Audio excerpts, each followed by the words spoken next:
7 મહિના થયા કોમામાં છે, હજી સુધી હજી કોઈ વગ નહીં બોલતો નથી. ક્યાંને તોડ્યું ક્યારે ને પણ પૂરું કરે તો તોડી નાખું પછી અમે ના આવ્યા. મેં આ વિસ્તારમાં એસપી તરીકે કામ કર્યું છે. સાબરકાંઠા પણ એસપી તરીકે રહી ચૂક્યો છું. આ વિસ્તારમાં એક ચડોતરાની प्रथा ચાલે છે. लगभग 6 महीने पहले मेरा जब पोस्टिंग का ऑर्डर आया था एज एन एएसपी दांता और मैंने अपने सीनियर्स को कॉल ऑन किया, डीजी सर हूँ, आईजी सर हूँ या एसपी सर हूँ, तो एक कॉमन शब्द जो सबसे सुनने को मिला था मुझे कि तुम्हें दांता में तुमको चड़ोतरा देखने को मिलेगा.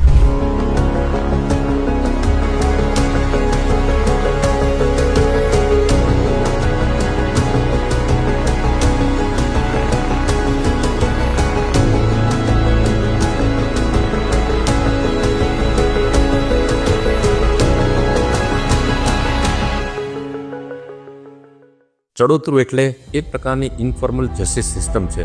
આદિવાસી સમાજમાં જ્યારે કોઈ બાબત પર મતભેદ ઊભો થાય, બે કુટુંબો વચ્ચે મતભેદ હોય, બે વ્યક્તિઓ વચ્ચે મતભેદ હોય, ત્યારે પંચના માધ્યમથી એનો ઉકેલ લાવવાનો પ્રયત્ન કરતા હોય છે.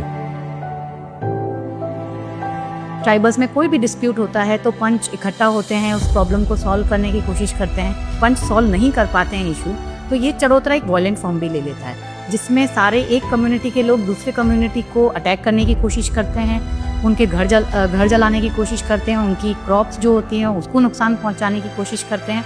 तो पुलिस का और पूरे प्रशासन का कोशिश होती है कि इनको इनके पंचों के थ्रू नेगोशिएट करके और जो भी डिस्प्यूट है उसको पीसफुली रिजॉल्व किया जा सके. હું PSI J R. Desai, Halad police station.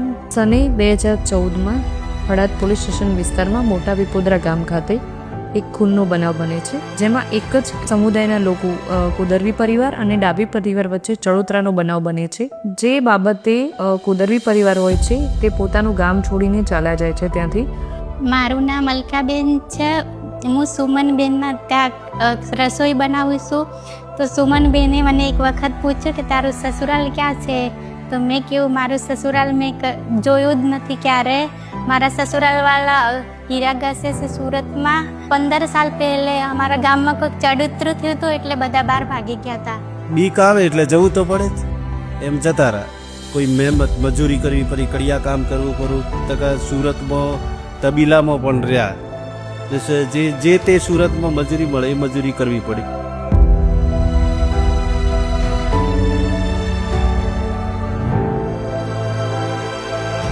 આ તો તારા પૂરું કરેલું હતું.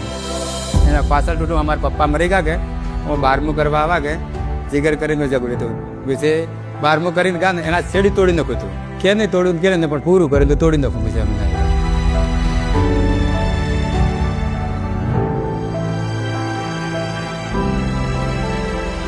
મને 2 ભાઈ ઉપાડી લીધો, મને ઉપાડીને આ ડુંગર ચડાવીને ઓલી બાજુ ઉતારી લીધો.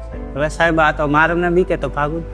એને 29 જેટલા ફેમિલી, જેમાં આશરે 250 થી 300 લોકો વિસ્થાપિત થઈ ગયા અને છેલ્લા 14 વર્ષથી તે લોકો પોતાની જમીનથી અને પોતાના ઘરથી એ લોકોને બેદખલ કરી દેવામાં આવ્યા હતા. અમને લોકોને પોલીસની અરજી મળતા અમે લોકોએ આ બનાવની તપાસ કરી અને ત્યારબાદ બધા જ પંચોને એક સાથે અમારી એએસપીની ટીમે, લોકલ પીએસઆઈ પીએની ટીમે ભેગા કરીને લોકોને સમજાવ્યા. 12 વર્ષ બાદ કુદરવી પરિવાર દ્વારા અત્રેના હળાદ પોલીસ સ્ટેશન ખાતે એક અરજી કરવામાં આવે છે પુનર્વસવાટ અંગેની. तो मैंने जयश्री को बोला कि जितने भी इनके पंच हैं और जो भी मैटर है दोनों पार्टीज को एक बार लेकर के मेरे ऑफिस आओ. મધ્યસ્થીકરણ પોલીસ દ્વારા કરાવીને તેમને બંને પક્ષકારો વચ્ચે સુખદ સમાધાન કરવામાં આવે છે. પોલીસ કે અમને સમાધાન કરાવું, અમારા પંચો કે અમને રહેવા પણ આવી સરકારે બિહારા. આ 14મું વર્ષ રનિંગની અંદર અમારી આ મેટર આ સરકારે સોલ્વ કરી. એટલે અમને ખરેખર આ સરકારે અમારો અવાજ જાણ્યો. મકાન બનાવી આપે, અમારે શું જોઈએ છે એનાથી બીજું. અમે ફરીથી આ જ ફેમિલીને અહીંયા વસાવવા માટેના પ્રયત્નમાં અમે લોકો સફળ થયા છીએ.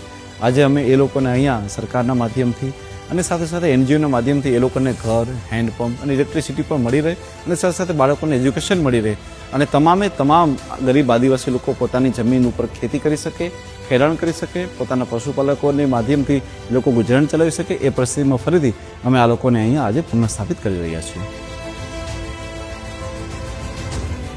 વિસ્થાપિત થયેલા પરિવારો, 29 જેટલા પરિવારો આજ રોજ પાછા ફરી રહ્યા છે. એ પાછા ફરવા માટે જે મહેનત બનાસકાંઠા પોલીસ દ્વારા કરવામાં આવી છે તે મારા માટે આનંદ અને ગર્વની વાત છે.